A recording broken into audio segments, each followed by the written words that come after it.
Bisa dengar? Halo, selamat. Sangat luar biasa, jernih sekali Pak Suherman. Akhirnya kita dapat live bersama Pak Suherman.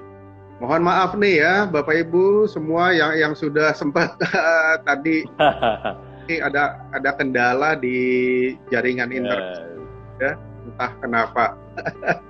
Saya pikir satu tambahan warna ya, Pak Sianiat ya.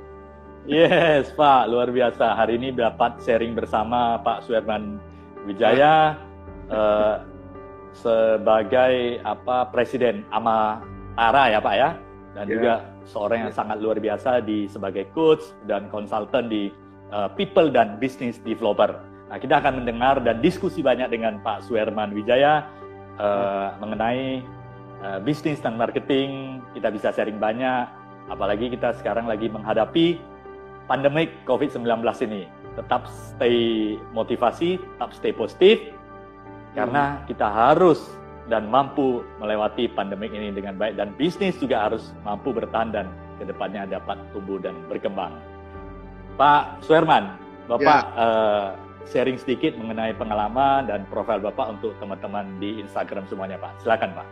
Oke, baik ya. Sekali lagi selamat pagi Bapak Ibu semua ya, rekan-rekan sekalian.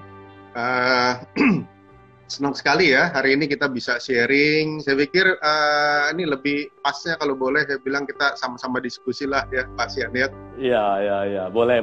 Tapi yes Pak, silakan Pak. Saya Suherman Wijaya. Saat ini saya profesi, saya katakan ke Pak Sianiat bahwa saya adalah people and business developer. Dalam artian apa? Bahwa motivasi saya untuk mengisi hidup yang sekarang ini ya, untuk bisa bermanfaat bagi banyak orang maupun bagi bisnis. Jadi people atau human developer dalam artian apa ya, saya selalu berupaya untuk mengembangkan teman-teman sekalian di sekitar ya. Kemudian juga business developer ya, untuk mengembangkan banyaknya bisnis-bisnis yang ada ya dari teman-teman sekalian. Nah, melalui apa? Kalau istilah tersebut mungkin masih jarang didengar, people and business developer, aktivitasnya adalah ya knowledge sharing seperti sekarang. Secara hari-hari saya beraktivitas di Universitas Prastia Mulia, ya, saya sharing di sana. Kemudian juga ada di Executive Learning Institute Prastia Mulia. Saya juga suka bergabung bersama teman-teman di berbagai organisasi. Salah satunya adalah Asosiasi Manajemen Indonesia, di mana pasiennya juga sama-sama nih, kita organ dari Indonesia ya Pak ya. Kalau Bapak ada di sebelah sana, saya ada di Pulau Jawa ya. Saya juga aktif di Karuna Mita Jaya dan juga di Magabudi, seperti itu ya. Mudah-mudahan pagi ini kita bisa sama-sama saling mengasah ya, seperti itu Pak Suherman.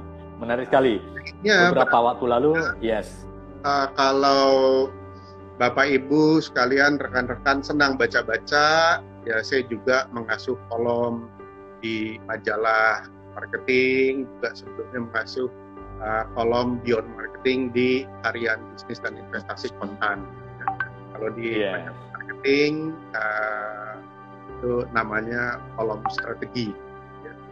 Ya, luar biasa.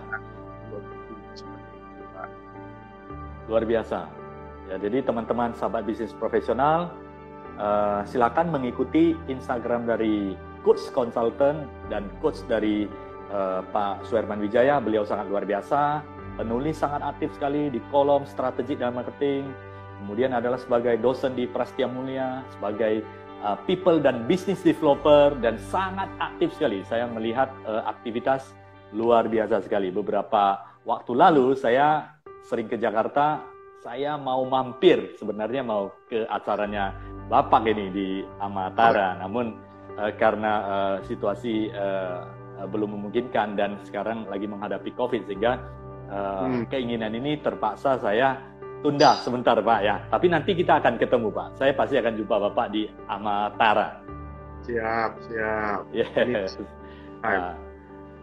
Oke. Nah, Pak, kita akan sharing sesuatu yang bermanfaat bagi sahabat bisnis dan profesional, teman-teman semuanya. Kita tahu bahwa di era pandemik COVID-19 ini telah menyebabkan sebuah budaya dan perilaku bekerja di mana kita majority melakukan pekerjaan itu di rumah dan dilakukan secara digital. Ya, pergerakan manusia, pergerakan SDM itu sangat dibatasi untuk mencegah penularan COVID-19 dan kemudian namun kita harus tetap produktif ya karena perusahaan harus jalan, bisnis harus jalan, cost harus tercover dan kita harus inovasi agar mampu mendapatkan dan melayani customer dengan baik.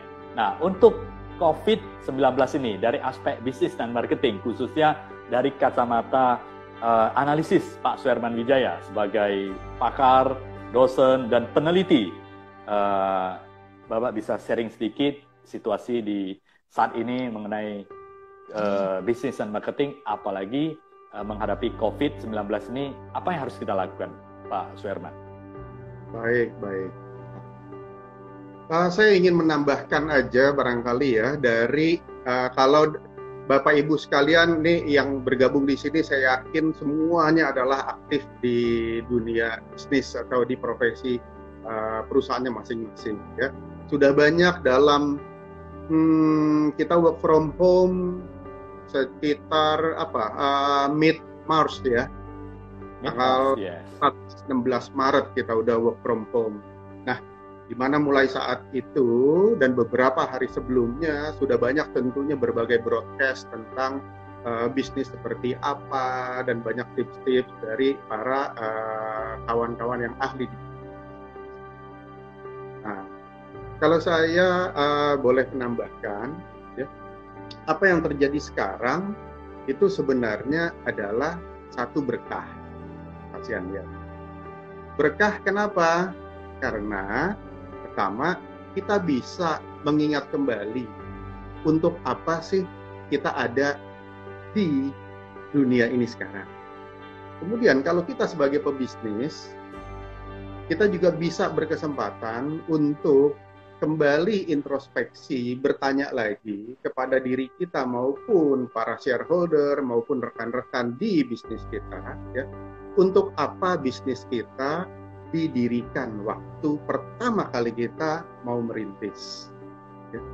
Nah, apa yang terjadi sekarang adalah hal yang biasa menurut saya kalau dari kacamata bisnis dan marketing. Biasa kenapa? Bahwa di dunia bisnis, ya, aka dunia marketing, itu adalah satu hal yang pasti, dinamika. Di mana perubahan selalu ada, di mana ketidakpastian selalu ada. Nah, di dalam dunia bisnis dan marketing, ketidakpastian, ketidakstabilan itu selalu yang biasanya membuat kita bisa mendapatkan lebih daripada yang sehari-hari atau rutinitas. Dengan demikian, melalui kita punya semangat untuk terus berpikir positif, punya mental positif, maka saya katakan bahwa kondisi sekarang, ya, kita terus jaga bahwa ini adalah suatu berkah. Berkah bagaimana? Kita punya kesempatan untuk belajar tentang kondisi yang baru. Orang-orang banyak bilang istilahnya new norm atau kenormalan baru. Nah, kalau selama ini sebenarnya dunia digital yang dikatakan sebagai satu-satu yang sekarang menguasai kondisi market, bukankah ini sudah terjadi beberapa tahun ke belakang? Mundur dari masa satu dekade 2010, kita udah dengar e-commerce. Setuju, ya, Pak Suherman. Kemudian kita juga udah dengar tentang online market dan sebagainya. Mundur lagi 2 dekade sebelumnya, 20 tahun ke belakang, tahun 2000 yang dibilang milenial. Di sana juga sudah memasuki masa di mana orang terbiasa mendengar kata e-commerce. Saya pikir kata e-commerce di Indonesia mungkin kita mulai dengar pada saat awal-awal tahun 1999. Tempo hari saya berkesempatan untuk hidup di Australia. Saya pernah dengar luar biasa. Pertama, apa itu e-commerce? Ya, tahun 1999. Ada rekan saya di sana, ketemu teman baru di Australia. Kamu belajar apa di sini dari Indonesia ya sama-sama? Ngapain ke sini? Mau belajar e-commerce. Apa itu e-commerce? Itu menjadi suatu benda yang baru, ya, istilah yang alien bagi saya. Tahun 1999. Pada saat itu ya, Pak ya. Ya. Nah, di sana buat saya itulah adanya suatu hal yang baru, e-commerce. Kemudian bergulir, kita jadi kenal adanya istilah online business dan sebagainya. Nah, kalau kita sudah bicara sekarang 1999 ke 2020, berarti 21 tahun ya Pak? Kalau 21 tahun, saya rasa kita boleh bilang itu bukan sesuatu yang baru lagi di dunia online. Cuma ya beberapa dari kita mungkin terbiasa dengan adanya kita selalu ada di tempat yang nyaman atau setuju sekali Pak. Kita berada selalu nyaman atau comfort zone, sehingga kita mengabaikan adanya perubahan-perubahan yang ada seperti itu Pak Sian ya kan? Sangat setuju sekali. Jadi yang sekarang ini di mana online bisnis, platform online, berbagai macam platform itu dirasakan adalah sesuatu yang baru bagi teman-teman, ya sebenarnya bukan sesuatu yang baru. Dalam artian apa?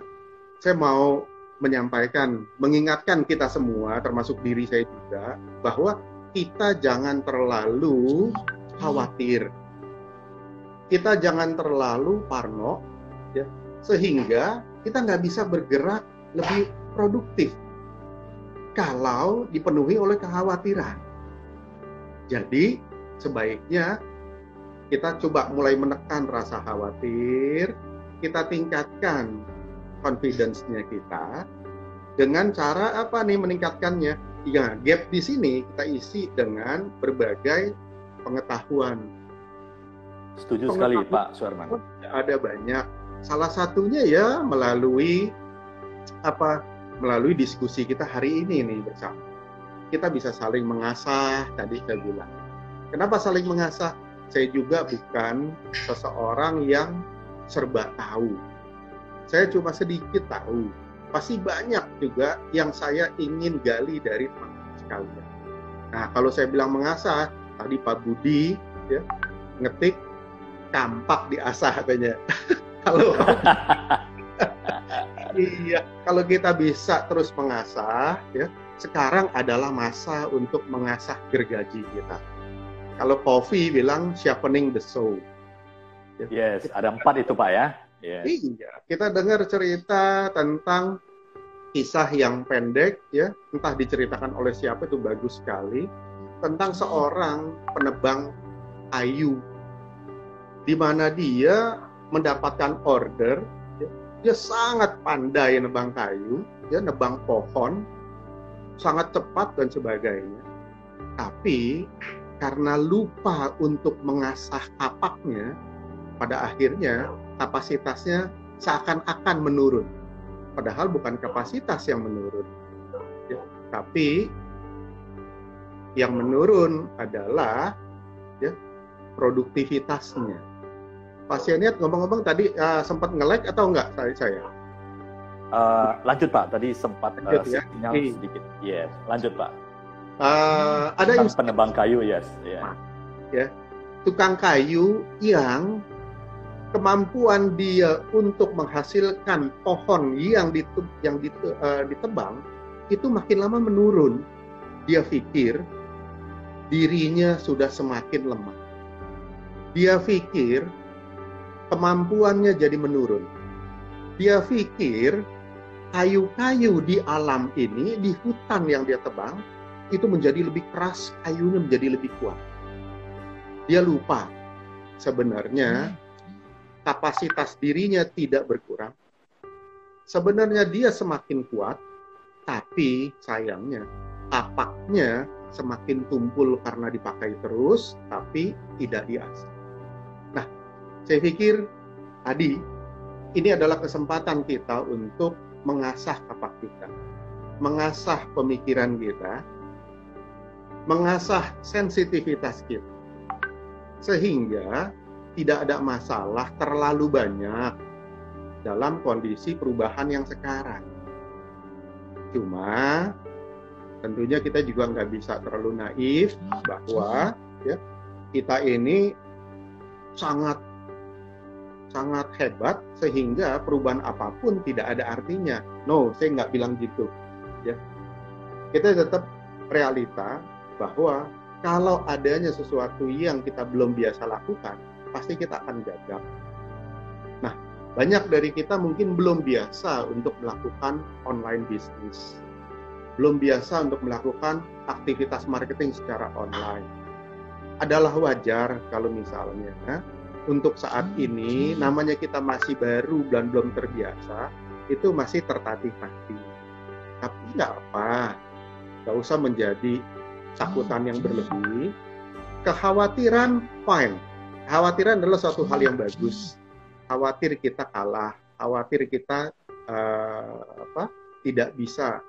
Nah, dengan kekhawatiran kita balik, flip over, kekhawatiran tersebut menjadi lecutan bagi kita agar kita mau belajar. Kalau kita mau belajar, Pak Suherman, punya bisa ya pasien lihat ya. Nah, sementara seperti itu, gimana?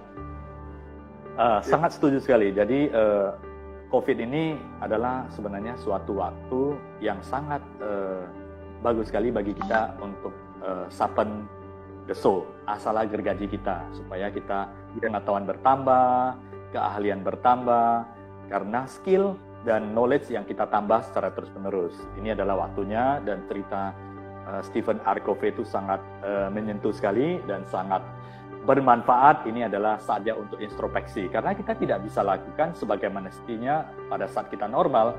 Yang kita bisa lakukan adalah bagaimana kita upgrade, ya. Dan mindset tadi saya ada dengar bahwa mindset juga sangat penting bagi kita, karena mindset yang benar akan membuat kita lebih semangat, lebih kuat untuk menghadapi, walaupun kita tidak adalah orang yang taat terhadap krisis apapun, tapi kita lebih siap untuk menghadapi perubahan untuk waktu sekarang maupun waktu yang akan datang, seperti itu ya. Dan kemudian dari segi digitalization, kita nggak perlu worry terlalu banyak, karena prosesnya ya kita belajar secara terus-menerus. Karena kita sudah memasuki di era ini, ya kita harus force untuk masuk lebih dalam lagi, tidak ada pilihan lagi, ya asal gergaji secara terus-menerus. Sungguh sangat bijaksana sekali Pak Suherman, dan di dalam ilmu Neuro-Linguistic Programming juga mengatakan bahwa mindset itu sangat penting, karena mindset yang benar, pikiran yang positif akan membuat kita lebih termotivasi, lebih energi, sehingga kita akan lebih produktif, kita akan lebih bahagia melakukan hal-hal yang sebenarnya kalau kita worry, kita khawatir, belum tentu akan menjadi solusi yang bisa kita lakukan untuk situasi yang akan kita hadapi. Nah, ini menarik sekali. Situasi COVID ini kan pergerakan bisnis, pergerakan manusia itu sangat terhambat sekali, Pak.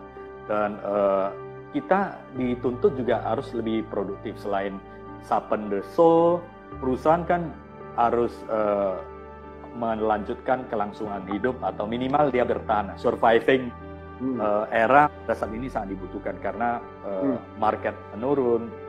Memang tidak semua terjadi penurunan, ada yang juga terjadi peningkatan seperti groceries, healthcare, dan beberapa produk-produk primer lainnya itu mengalami peningkatan. Tapi beberapa kondisi bisnis mengalami penurunan. So, untuk bisnis yang sedang mengalami peningkatan dan bisnis yang mengalami penurunan, saran dari Pak Suherman sebagai coach dan consulting di bisnis dan marketing termasuk people developer. untuk teman-teman kita para pebisnis? Baik, saran saya adalah ya, kita kembali ke awal kita ada. Ya. Jadi kembali kepada eksistensi diri kita. Yang pertama adalah bahwa kita ini adalah makhluk sosial. Dalam artian makhluk sosial apa? Bahwa kita tidak sendiri loh ada di dunia ini. Kita nggak sendiri di bumi. Karena kita nggak sendiri, maka kita mesti bisa selalu memperhatikan apa yang diharapkan oleh setiap orang. Dalam artian gimana? Kita coba ciptakan manfaat. Saya sering kali ya, bahkan hampir selalu di setiap kelas ya, dengan teman-teman itu saya selalu ingatkan, kalau bicara marketing dan bisnis itu sebenarnya adalah kita sedang menuai atau melahirkan kemanfaatan. Kita menciptakan benefit atau bahasa Inggrisnya ya, kita suka bilang marketing atau businessman itu adalah value creator. Jadi Betul sekali, Pak.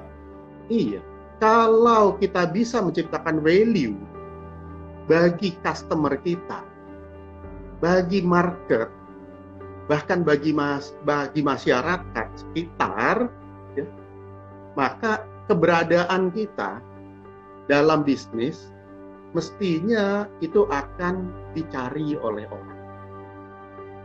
Jadi yang pertama, kita kembali dulu introspeksi ke dalam, ya, kita cek apakah selama ini kita sudah cukup menciptakan value-value yang beneficial bagi target market kita.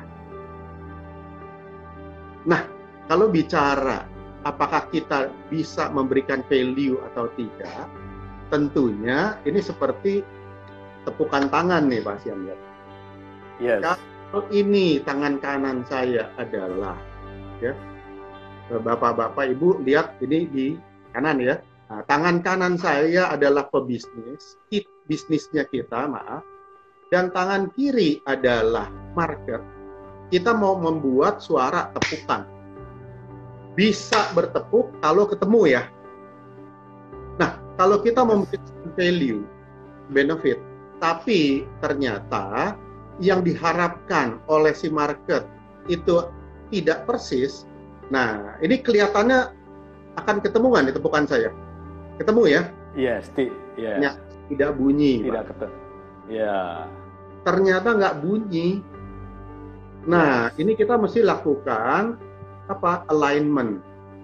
Di mana antara ya yang dibutuhkan oleh si market dengan yang kita ciptakan. Nah, kalau sudah dapat alignment, maka sound terjadi. Di sana setuju sekali, Pak. Baru menciptakan value. Kalau begitu gimana caranya? Kembali, saya nggak bahas yang tinggi-tinggi ya, yang bisa dilakukan. Cara simpel aja, Pak. Iya, kita mesti menjadi pemerhati. Menjadi pemerhati, perhatikan target market kita. Selama ini target market kita, ya, sekarang ini apa sih yang mereka rasakan masalah? Cari tahu masalah dari si target market kita. Dengan cara gimana? Kita perhatikan, kita punya pandangan, kita punya indera penglihatan, kita punya indera pendengaran. Dan sekarang itu semua bisa kita tuangkan melalui tools, yaitu gadget yang sekarang kita pakai. Istilahnya apa yang umum? Yaitu lakukan riset, lakukan survei, kita lakukan observasi, ya, cari tahu pada saat orang sedang heboh mengulang-ulang apa yang dia sampaikan, berarti di sana adalah sinyal-sinyal itu kebutuhan. Atau selain mengamati, kita juga bisa berinteraksi, tanya, apa masalah Anda? Apa kesulitan Anda? Apa yang Anda harapkan tapi belum dapat sekarang? Setuju sekali. Dari sana kemudian kita bungkus, kita ramu dengan apa yang kita bisa buat. Dengan seperti itu, tadi tepukan akan berbunyi. Setuju sekali. Sangat menginspirasi. Iya. Kalau kita cuma bergerak sendiri dengan produk yang kita punya, kita yakin tanpa memperhatikan, ya, target market sekarang memungkinkan nggak untuk beli produk kita? Nanti jadinya sulit, ya. Kalau kita tidak memfokuskan diri kepada si target market, si konsumen kita, barangkali mereka sudah berpindah ke brand yang lain tanpa kita. Itu yang paling ditakuti. Iya, yang repot kan gitu ya Pak ya. Kalau konsumen ke kita, dia komplain ke kita, kalau dia marah ke kita, itu masih nggak apa-apa loh. Kita tahu. Tapi kalau dia diam-diam, masih ada kesempatan. Ya. Iya, kita masih ada kesempatan untuk koreksi, betul. Tapi yes Pak, yes. Diam-diam dia pergi atau diam-diam dia mencari jawaban atas masalahnya ke brand lain, ke produk lain. Kan jadinya kita nggak tahu, diam-diam rupanya makin menyusut bisnisnya. Dan akhirnya terjadi bisa mengalami kerugian dan akhirnya bisa mengalami perusahaan yang pilot dan sebagainya. Itu yang paling ditakuti. Karena customer sangat penting. So, ini kasih tips sedikit Pak. Perlu sharing dengan teman-teman di Instagram dan sahabat bisnis profesional semuanya. Untuk menganalisis dan identifikasi customer ini, bagaimana kita menggali secara terus-menerus sampai kita dapat mendapatkan sesuatu yang signal seperti mencerminkan perilaku yang diinginkan oleh customer kepada perusahaan. Bagaimana kita cara yang simple untuk mengetahui pada saat ini bagaimana kita identifikasi, Pak? Baik, ya. Ada beberapa cara, Pak. Yang paling simple pertama adalah kita bisa ambil, ya, kita bisa ambil data secondary data dari hasil research orang lain. Sekarang sudah cukup banyak, ya, orang-orang yang senang berbagi. Kita bisa googling, cari tahu apa saja perubahan perilaku yang ada. Pasti juga banyak nih teman-teman yang sudah dapat, ya, dari rekan kita dari Inventure yang tentang consumer behavior tersebut, perubahan. Mas Iwo, saya sudah berteman dengan Mas Iwo dulu lama sekali, Pak. Nah, saya juga belajar banyak dari Inventure. Ya. Betul, Mas Iwo dan beberapa teman-teman yang lain itu kan membuat satu buklet. Ya. Nah, beliau sendiri ngambil dari mana? Ambil juga dari secondary data, dari McKinsey, bisa dari Statista, bisa dari Nielsen, dan sebagainya. Itu cukup banyak, bisa kita dapat, ya, melalui berbagai media online. Kita fokus mencari pada, ya, apa yang menjadi objektif kita. Tadi Bapak katakan, ya, signal-signal perubahan si masyarakat. Nah, kita coba cari keyword itu menjadi keyword dalam kita mencari berbagai artikel maupun data hasil dari survei yang valid. Jadi yang bisa mendukung ke arah sana ya Pak ya? Iya, kita mulai lakukan, ya, segala keputusan itu sebaiknya berdasarkan data, research based. Yes. Ya. Nah, kalau misalnya tahap yang pertama, secondary atau desk research tersebut, sudah dilakukan dan kita merasa, oh ini masih belum begitu tajam. Yes, kita bisa lakukan pencarian data sendiri. Bisa lakukan sebar kuesioner. Sekarang udah banyak teman-teman yang biasanya ya netizen itu pasti dapat Survey Monkey. Bisa dari Google pun ada fasilitas gratis untuk melakukan survei. Nah, kemudian gimana?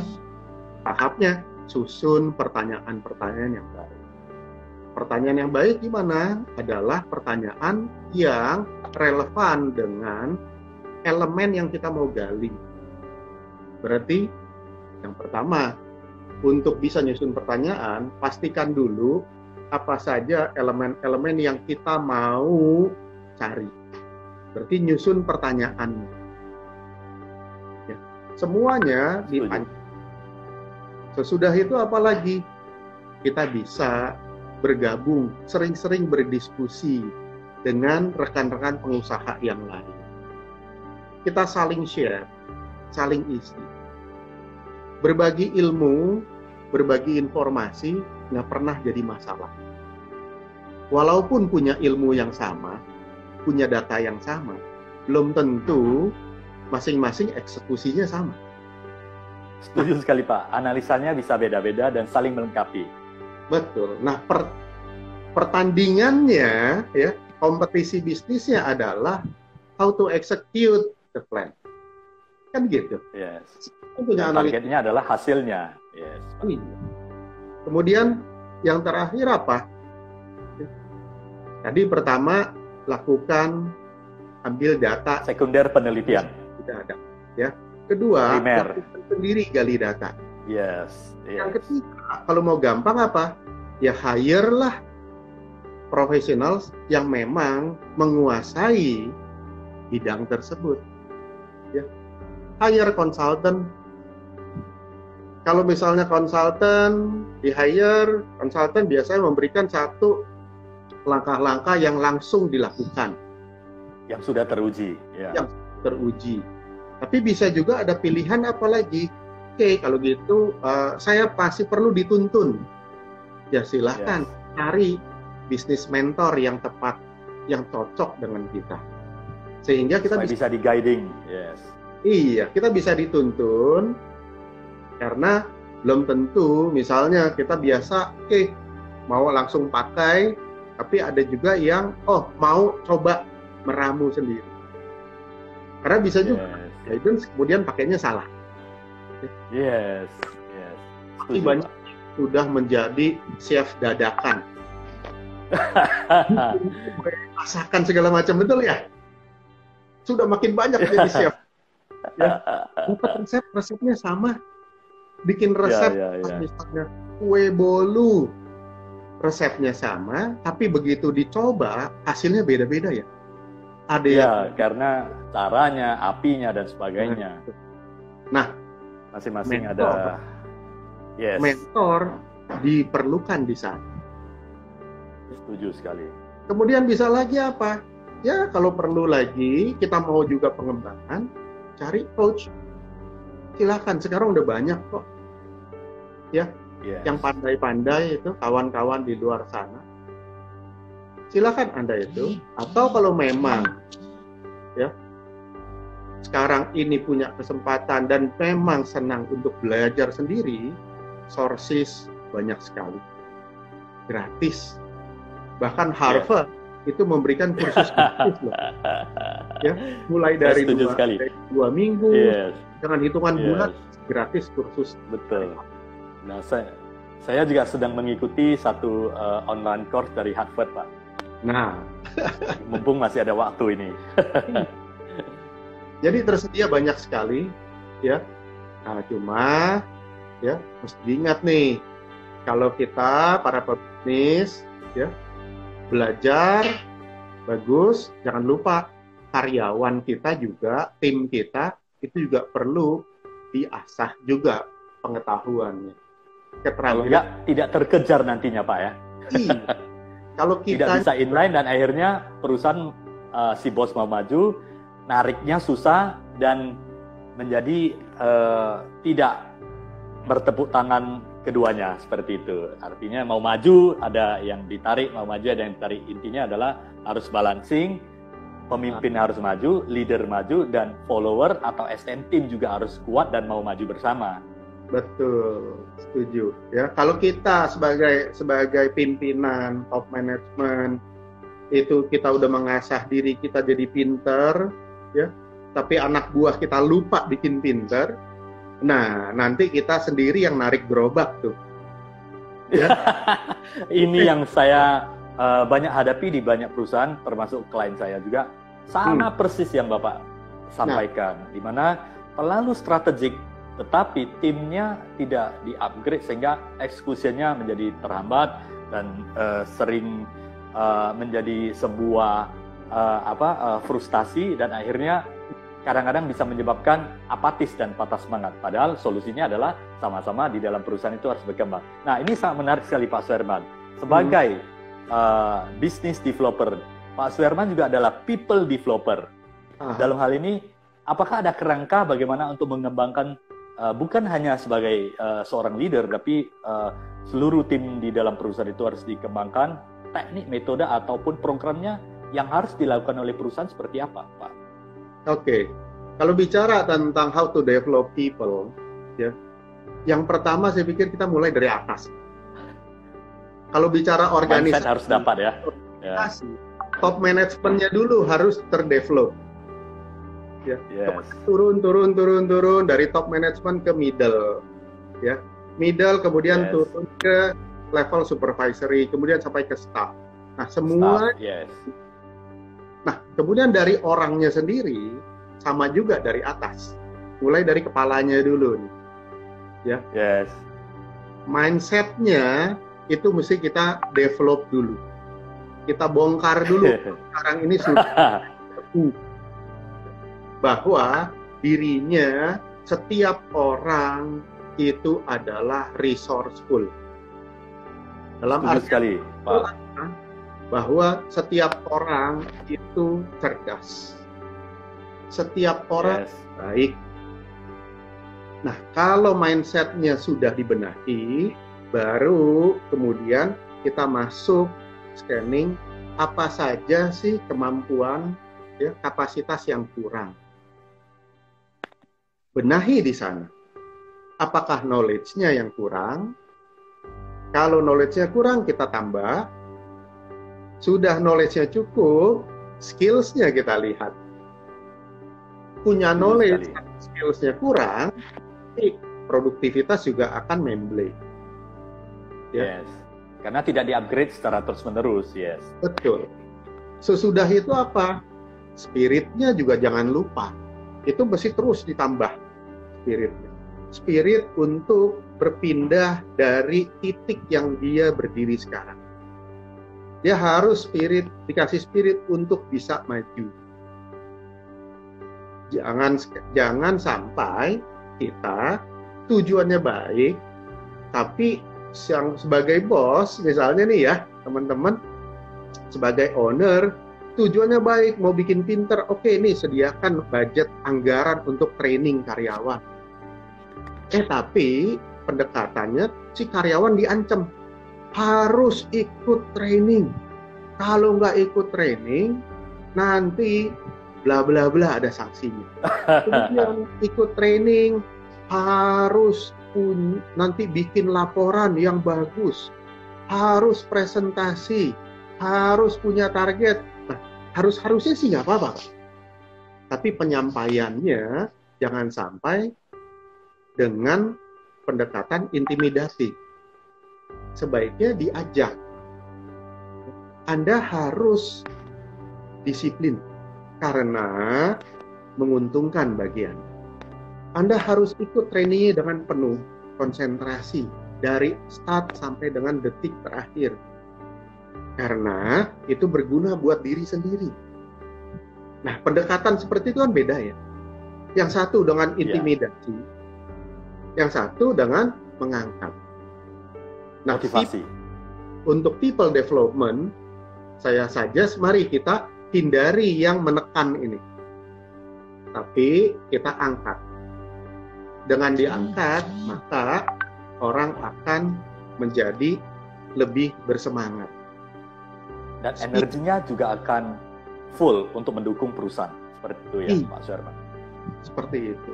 Jadi, dalam hal mendevelop people, memang banyak seninya nih, Pak. Ini panjang ceritanya, Pak ya. Ini sangat menarik. Oke, Bapak kemas yang singkat supaya bermanfaat ini. Tips bagi teman-teman. Baik. Semuanya. Jadi, untuk menghadapi situasi yang sekarang, pertama, kita dimulai dari atas dulu. Mindset-nya kita bahwa hal ini adalah tidak semuanya negatif. Tapi selalu ada aspek positif yang kita bisa ambil. Kita buka dulu selubungnya. Yang kelihatan seram, kelihatan hitam, yang kelihatan penuh rimba belukar. Ya. Ini menarik sekali nih, Pak. Cara membongkar semut belukar ini bagaimana, Pak? Apakah langsung dipotong atau diisi? Ya. Yang pertama adalah kita amati dulu. Coba kita keluar dulu sejenak. Ya. Yes. Lihat dari satu jarak kejauhan, kita bersikap menjadi penonton, bukan jadi playernya. Kalau kita pebisnis, kita coba menjadi penonton, bukan jadi pebisnis. Rubah baju kita tukar menjadi baju penonton, menjadi baju masyarakat umum, menjadi baju konsumen. Lihat bisnis kita seperti apa. Ya. Kalau misalnya situasi sekarang dirasa tidak bagus, mencekam, menakutkan, kita lihat seperti apa situasi yang menakutkan ini sebenarnya. Tapi bukan sebagai orang yang di dalam situasi itu. Kita hanya mesti keluar. Dari sini kita keluar. Nah, kita lihat seperti apa sih? Ini adalah bulat hitam. Ya. Kita lihat, oh ini ada celah loh. Coba kita buka. Oh ini ada lagi celah, kita buka.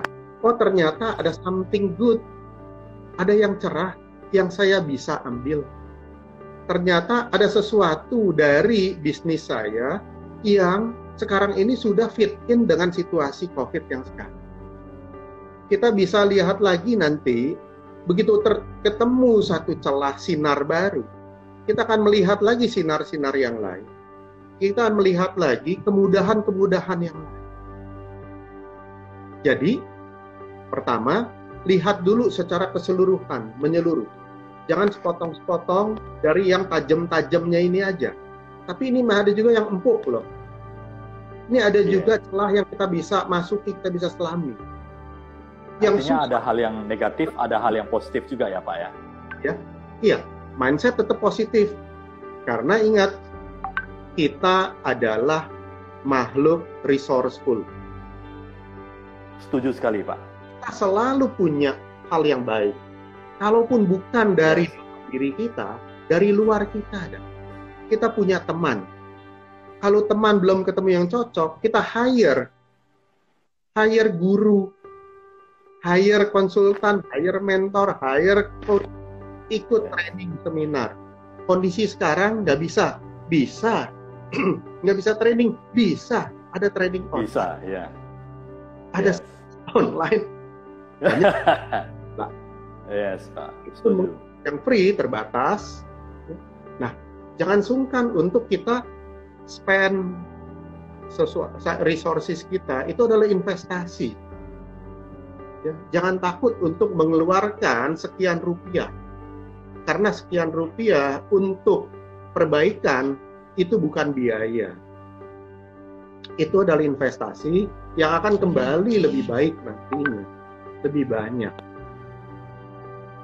Kalau kita nggak berani untuk berinvestasi, ya kita perlu bersiap diri untuk lebih berkeringat, mencari berbagai. Ya, artinya bisa nggak usah ikut, nggak usah bayar orang, bisa. Caranya kita mesti berjuang, belajar sendiri, ya. Nggak semuanya harus bayar orang sih. boleh kok. Yes. Ya, seperti itu. Asalkan ada waktu dan ada kemauan dan ada kecepatan untuk bisa menggali lebih jauh lagi ya. Namun kalau hire itu bisa mempercepat kita mendapatkan informasi yang bermanfaat dalam tempo yang sangat cepat sekali. Iya. Nah, kalau kita hire people, hire expert, ya, kita ada keuntungannya. Keuntungannya apa? Terhindar dari berbagai kerugian, berbagai error, kesalahan yang tidak perlu. Betul. Yang biasanya sudah ada pengalaman lebih mahal daripada ya uang yang kita keluarkan untuk membayar investasi. Setuju, sangat setuju Pak Suherman. Berarti apa? Waktunya. Kalau kita mau berhemat, tidak bersedia investasi uang yang kita punya, berarti kita pada saat itu membelanjakan waktu kita. Nah, repot. Yes. Ini orang suka lupa. Kalau yang terus berhitung kalkulator, sayang untuk mengeluarkan uang saya. Mereka lupa kalkulator waktu mereka. Karena waktu tersebut nggak bisa ditarik balik, nggak bisa dibeli kan Pak? Betul ya Pak? Yes, sangat setuju sekali. Investasi, hire expert, itu sebenarnya kita juga membeli waktu yang tidak pernah bisa diciptakan. Kita bisa menutup lubang-lubang potensi kesalahan. Kita bisa yang tidak perlu, instan masuk jalan tol, nggak perlu melalui lubang-lubang. Banyak keuntungan tersebut kalau kita bersedia investasi.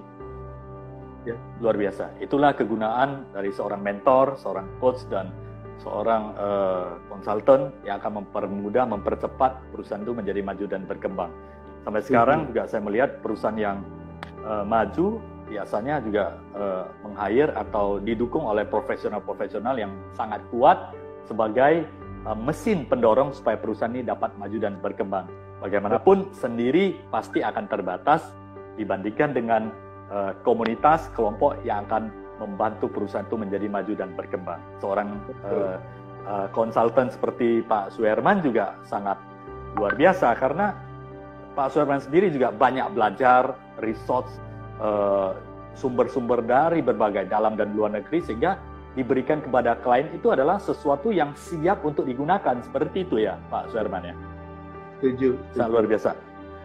Pak Suherman, tidak terasa waktu sudah mendekati jam 12 ya, sangat menarik sekali. Seakan-akan saya hanya berbicara dengan Pak Suherman hanya 5 menit, ternyata sudah 1 jam. Artinya sangat menarik sekali, inspirasinya, motivasinya, solusinya, tipsnya. Nah, Pak Suherman, untuk sebagai closing dan sesuatu yang bermanfaat, yang ide-ide ataupun sesuatu yang dapat diberikan kepada teman-teman semuanya untuk para pebisnis profesional maupun yang non-bisnis yang sedang bekerja di rumah atau yang sedang terbatas pergerakannya.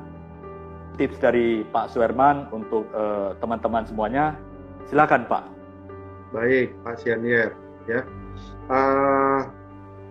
Kalau boleh, jadi saya mengajak kita sama-sama ya saling mengingatkan satu sama lain di antara kita ya, bahwa kalau kita mau bisa tetap survive, kemudian maju dan berkembang ya, itu kita mesti rela untuk memberikan kepada people, memberikan something good kepada target market kita, kepada calon konsumennya kita, memberikan something good kepada society. Kalau kita sebagai karyawan profesional, berikan something good kepada pimpinan kita, kepada perusahaan kita. Kalau kita adalah pebisnis, berikan something good kepada customer kita, berikan something good kepada masyarakat sekitar. something good pada Indonesia. Karena setuju sekali. Itu adalah energi bagi diri kita untuk bisa keep survive dan maju berkembang. Nah, something good-nya apa? Bukan ukuran dari kita good, tapi something good from their side. Apa yang baik menurut mereka, itu yang kita berikan. Karena dengan kita memberikan, ya, kita pasti akan menerima. Pada setuju saat sekali. Yes. Setiap kita memberikan, pasti kita menerima. Di waktu yang bersamaan kita sudah menerima. Di waktu sesudahnya kita juga pasti akan menerima. Nggak pasti. Yes. Tinggal kita menyadari dan merasakan atau tidak. Yes.